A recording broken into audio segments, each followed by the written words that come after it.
The sound of metal tearing apart still rings in my ears, sharp and final, like the world itself decided to crush down on that shiny car in front of me. My old green John Deere tractor, teeth of the bucket sunk deep, tore through the hood of her brand-new SUV, and for one long second everything went silent in Clearbrook Meadows except for that awful echo of destruction. Neighbors froze at their fences, kids stopped their bikes in the cul-de-sac, and even the dogs barked like they knew history was being made. And her, Veronica Hale, queen of the HOA, with her sunglasses gleaming like twin mirrors and her arms crossed tight across her chest, looked like someone who thought she'd finally won. Only she hadn't. Not this time. Because I had finally done the one thing she never thought I'd dare. To understand how I ended up driving my tractor straight into the heart of HOA power, you've got to know how it started. I've lived on this land long before Clearbrook Meadows ever existed. My barn, leaning a little with time, stood tall through storms that came rolling down from the west. My cattle grazed the open pasture, fences built by my father and mended by my own hands. My wife Emily still baked pecan pies the way her mama taught her, warm crusts cut with hearts on top. This land wasn't just property, it was memory, family, roots buried deep.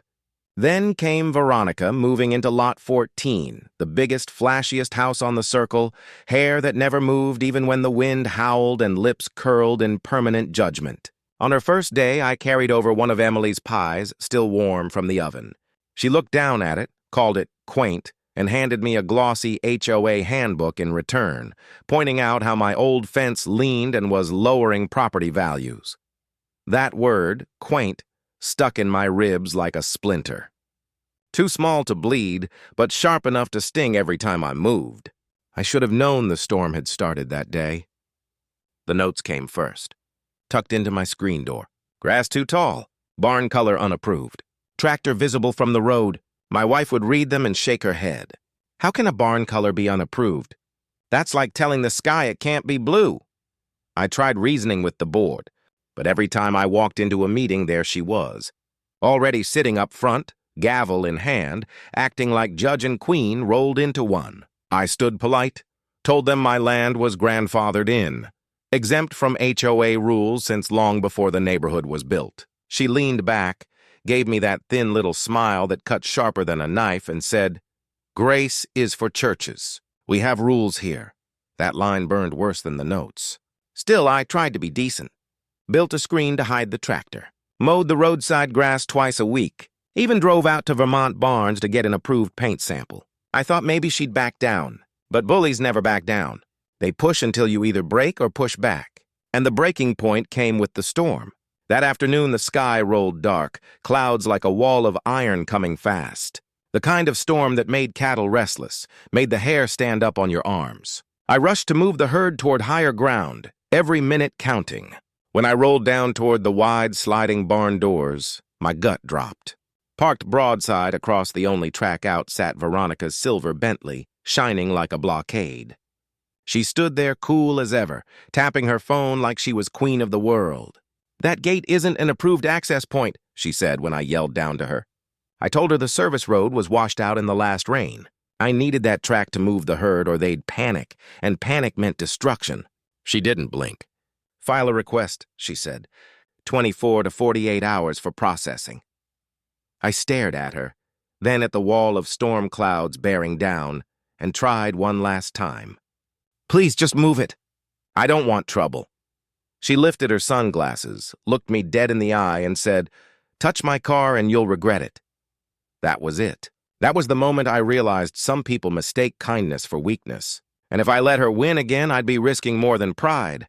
I'd be risking lives. So I climbed into my John Deere, gave Emily a small nod, and raised the bucket. Metal screamed, glass shattered, and that Bentley rose into the air like a child's toy. Gasps went up all around as I tilted it to the side and set it down hard, clearing the way. The crowd's reaction was half laughter, half horror, a wild mix of "about time" and "oh no, he didn't." Veronica's jaw dropped, then snapped shut, her face turning the color of storm clouds. For a heartbeat, I thought maybe, just maybe, she'd finally back down. But that's when the red and blue lights flashed through the dust, bouncing off the wet asphalt. My heart clenched. A sheriff's cruiser slid up, gravel spraying, lights cutting through the gloom. Sheriff Daniel stepped out, steady hand on his belt, sharp eyes scanning from the dented Bentley to the restless cattle shifting at the fence line. Veronica's voice came out like a whip. "Arrest him! He destroyed my car!" Daniel's gaze didn't move fast. He took in the storm, the cattle, the fear rippling through the crowd. He'd grown up here too, knew what it meant when cattle panicked. After a long pause, he raised his radio, muttered quick orders, then looked at me. "Plain Ethan Carter.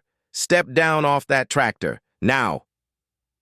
My boots felt like anchors, but I climbed down slow, hands raised, neighbors whispering like the whole town was holding its breath. Veronica smirked wide, thinking victory was hers at last. I could have let it end right there, could have swallowed my pride, taken whatever fine was coming. But then I heard it. The low crack of thunder rolling in, the fence line rattling as the cattle shifted harder, hooves striking dirt. This wasn't over. Not even close.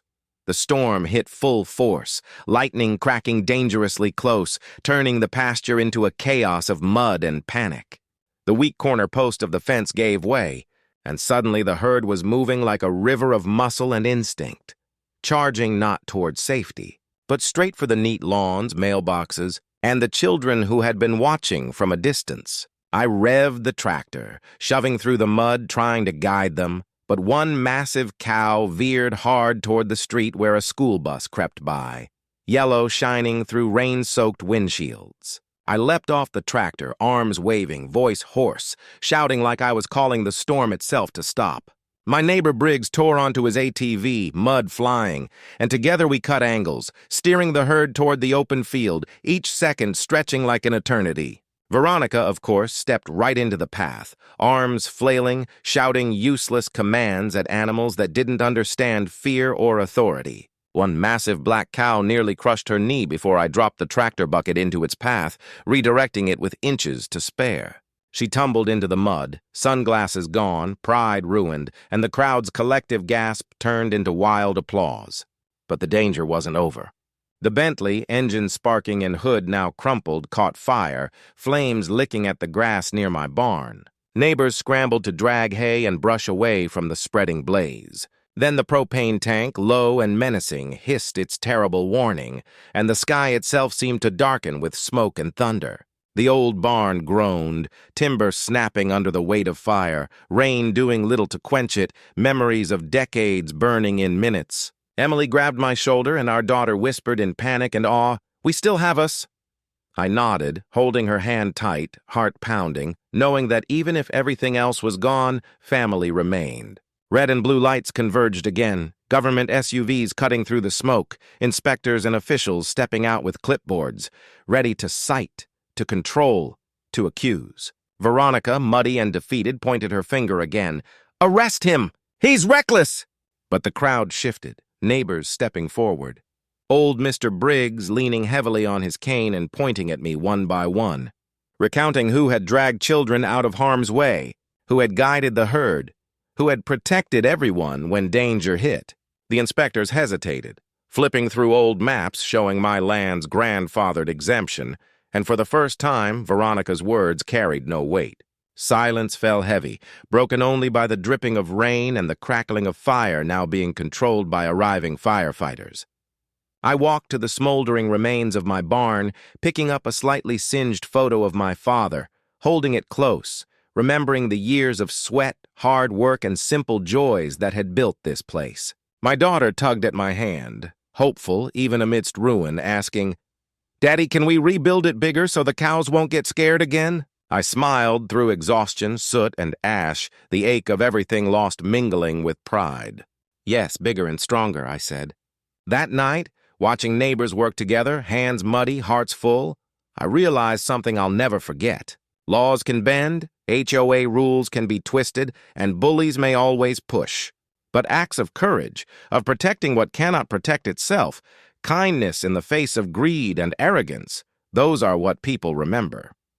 That is the true measure of right and wrong, not paperwork, not threats, but action. And maybe, just maybe, One day, Veronica Hale will look back on that night and understand what real strength and decency look like, even if she never says it aloud.